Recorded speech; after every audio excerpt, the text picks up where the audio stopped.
ഈ പുഴയും കടന്നൊരു പുത്തൻ പ്രൊമോ റിവ്യൂയിലേക്ക് ഏവർക്ക് സ്വാഗതം.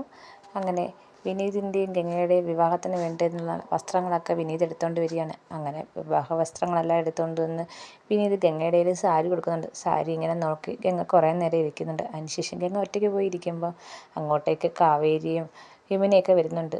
അപ്പം എന്താ ചേച്ചി വിഷമിച്ചിരിക്കുന്നതെന്നൊക്കെ കാവേരി ചോദിക്കുന്നുണ്ട്. അപ്പം വിനീത് ഏട്ടനായിട്ടുള്ള വിവാഹത്തിൻ്റെ കാര്യം ഞാൻ ആലോചിച്ചുകൊണ്ടിരിക്കുകയാണ്. എൻ്റെ ഇഷ്ടാനിഷ്ടങ്ങൾ ആരും നോക്കിയിട്ടില്ല, ആരും ചോദിച്ചിട്ടുമില്ല.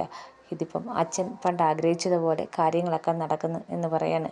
ആരും എൻ്റെ ഇഷ്ടങ്ങളോ അനിഷ്ടങ്ങളോ ഒന്നും ചോദിക്കാറില്ലെന്ന് ഗംഗയാണെങ്കിൽ യമുനയുടെ അടുത്തും കാവേരിയുടെ അടുത്തൊക്കെ പറയുകയാണ്. അതിനുശേഷം വിനീതും സുലോചനയ്ക്കും സഹോദരിക്കും വേണ്ടി ഡ്രസ്സൊക്കെ എടുത്തുകൊണ്ട് വന്ന് കൊടുക്കുകയാണ്. അപ്പം അത് കൊടുക്കുമ്പോൾ വിനീത് ഡ്രസ്സ് കൊടുത്തിട്ട് പറയാണ്, ഇത് എൻ്റെ വിവാഹത്തിന് നിങ്ങൾ എടുത്തുകൊണ്ട് വരാനുള്ളതെന്ന് പറയാണ്. അപ്പോഴത്തേക്ക് സഹോദരി ഭയങ്കരമായിട്ട് ചൂടായി ആ സാരിയൊക്കെ എടുത്തെറിഞ്ഞിട്ട് പറയാണ്, 2 സാരി വാങ്ങിച്ചുകൊണ്ട് വന്നിട്ട് നിൻ്റെ വിവാഹം എന്ന് പറഞ്ഞാൽ നടക്കുന്നതെന്ന് ഞങ്ങളിതിന് സമ്മതിക്കത്തില്ല എന്നും പറഞ്ഞുകൊണ്ട് സഹോദരി ഭയങ്കര പ്രശ്നം ഉണ്ടാക്കുന്നുണ്ട്. കൂടെ സുലോചനയുണ്ട്. അപ്പം പ്രശ്നം ഉണ്ടാക്കി കഴിയുമ്പോൾ വിനീത് പറയാണ്, ആരെന്ത് പ്രശ്നം ഉണ്ടാക്കിയാലും ഞാൻ ഗംഗയെ വിവാഹം കഴിക്കുക തന്നെ ചെയ്യും എന്ന് പറയാണ്. അപ്പം അവർ ഈ വിവാഹം നടക്കത്തില്ലെന്ന് തറപ്പിച്ച് പറയുകയും ചെയ്യുന്നുണ്ട്. പക്ഷേ വിനീതാണെങ്കിൽ അവരുടെ അടുത്ത് പറയുന്നുണ്ട്, ഈ വിവാഹം നടക്കും, ഞാൻ ഗംഗയെ കല്യാണം കഴിക്കുക തന്നെ പറയുകയാണ്. അതിനുശേഷം വിവാഹ ദിവസം എത്തി. വിനീതാണെങ്കിൽ ഒരുങ്ങി പോകാനായിട്ടൊക്കെ ഒരുങ്ങുവാണ്. അപ്പം സഹോദരി ഇങ്ങനെ ജനലിലേക്കൂടെ നോക്കുന്നുണ്ട്. അവർക്കൊട്ടും ഇഷ്ടമില്ല ഈ വിവാഹം നടക്കുന്നതിൽ. അവിടെ ഗംഗയാണെങ്കിൽ കല്യാണ പെണ്ണായിട്ട് ഒരുങ്ങി വരികയൊക്കെ ചെയ്യുന്നുണ്ട്. ഇതിൻ്റെ ഇടയ്ക്ക് തലേ ദിവസം തന്നെ ജയപാലിനെ വിളിച്ച് വിവാഹം നടക്കാൻ പോകുന്ന കാര്യം ശാരദ അറിയിക്കുന്നുണ്ട്. അപ്പം അതങ്ങോട്ട് ജയപാലിനെ ഇഷ്ടപ്പെടുന്നതുമില്ല.